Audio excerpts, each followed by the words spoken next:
తొలి రోజే తమిళనాడు అసెంబ్లీ సమావేశాలు హాట్ గా సాగాయి. నిధుల విషయంలో తమిళనాడుపై కేంద్రం వివక్ష చూపిస్తోందని విజయ్ ప్రభుత్వం ఆగ్రహం వ్యక్తం చేసింది. ఇవాళ గవర్నర్ ప్రసంగంలో కేంద్రం తీరుపై తీవ్రంగా విమర్శించింది.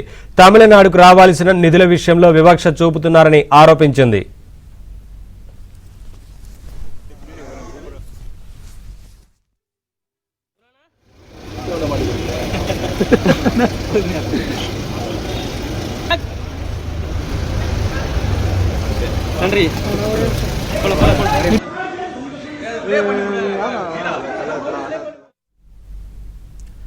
కేంద్రం తీరును వ్యతిరేకిస్తూ అసెంబ్లీలో తీర్మానం చేస్తామని, సుప్రీంలో చట్టపరంగా పోరాటం కోసం కమిటీ వేస్తామని కీలక అంశాలను గవర్నర్ ప్రసంగంలోనే విజయ్ ప్రభుత్వం పొందుపరిచింది.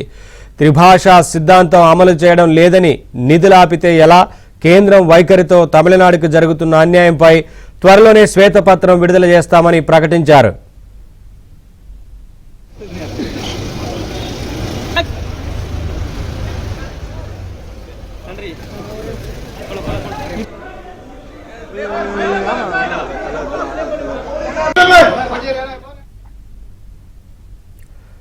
ఆలయాల ఆదాయంలో ప్రభుత్వం జోక్యం చేసుకోదని, ఆలయానికి వచ్చే ఆదాయం వాటి అభివృద్ధికే ఖర్చు పెట్టాలన్నారు. కేంద్ర ప్రభుత్వానికి వ్యతిరేకంగా కొన్ని వ్యాఖ్యలు ఉన్నా కేబినెట్ ఆమోదించిన స్పీచ్ ని మార్పులు లేకుండా గవర్నర్ అర్లేకర్ చదివి వినిపించారు.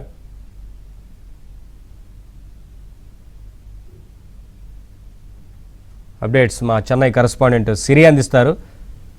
సిరి, కేంద్రం తీరును వ్యతిరేకిస్తూ ఇటు కీలక అంశాలను గవర్నర్ ప్రసంగంలోనే విజయ్ ప్రభుత్వం పొందుపరిచినట్లు తెలుస్తా ఉంది కదా, ఏంటి అప్డేట్స్?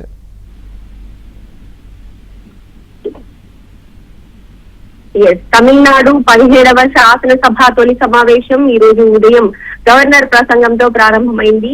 గవర్నర్ రాజేంద్ర విశ్వనాథ్ అర్లేకర్ ఉభయ సభలను ఉద్దేశించి ప్రసంగించారు. ముఖ్యమంత్రి విజయ్ నేతృత్వంలో టీవీకే ప్రభుత్వానికి తొలి పూర్తి స్థాయి అసెంబ్లీ సమావేశం కావడంతో రాష్ట్ర రాజకీయాల్లో అయితే అత్యంత ప్రాధాన్యత సంతరించుకుంది. గవర్నర్ ప్రసంగం సాధారణంగా ప్రభుత్వ విధాన పత్రంగా భావిస్తారు. అందులో ఎన్నికల హామీ అమలు, అలాగే సామాజిక న్యాయం, సంక్షేమ పథకాలు, యువత ఉపాధి, అలాగే విద్య, మహిళా సంక్షేమ కార్యక్రమాలు, వాటి గురించి మొదలైనటువంటి అంశాల గురించి ప్రభుత్వం ప్రస్తావించారు. అయితే అలాగే ప్రధానంగా ఈ రోజు జరిగినటువంటి అసెంబ్లీ సమావేశంలో ఏఐడిఎంకే నుంచి పలువురు ఎమ్మెల్యేలు రాజీనామాలు, అలాగే టీవీకేలో చేరికలపై కూడా ముఖ్యంగా మాట్లాడడం జరిగింది. అలాగే ప్రతిపక్ష నేత ఉదయనిధి స్టాలిన్ నేతృత్వంలో డిఎంకే ప్రభుత్వం ఎన్నికల హామీల అమలు, పార్టీ ఫిరాయింపులు, శాసనసభలో బలాబలాల మార్పులు వంటి అంశాలపై కూడా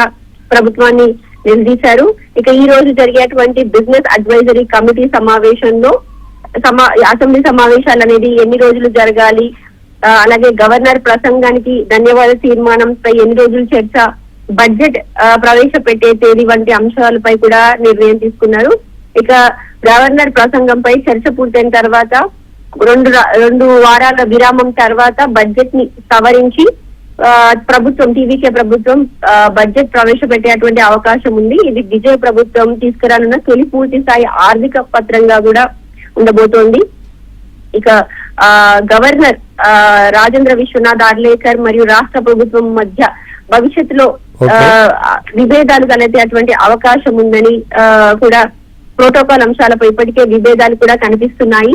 గవర్నర్ ప్రసంగం అనంతరం డిఎంకే అభ్యంతరాలు కూడా నమోదు చేసుకోవచ్చు. ఇక సభ నుంచి కూడా డిఎంకే ఇప్పటికే టీవీకే ప్రభుత్వంపై కూడా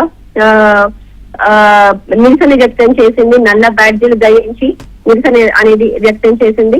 ఈ సమావేశం విజయ్ ప్రభుత్వం అధికారంలోకి వచ్చిన తర్వాత జరుగుతున్నటువంటి తొలి పూర్తి స్థాయి శాసనసభ సమావేశం కావడంతో రాజకీయంగా కూడా అత్యంత ప్రాధాన్యం సంతరించుకుంది. Thank you Siri, thanks for the updates.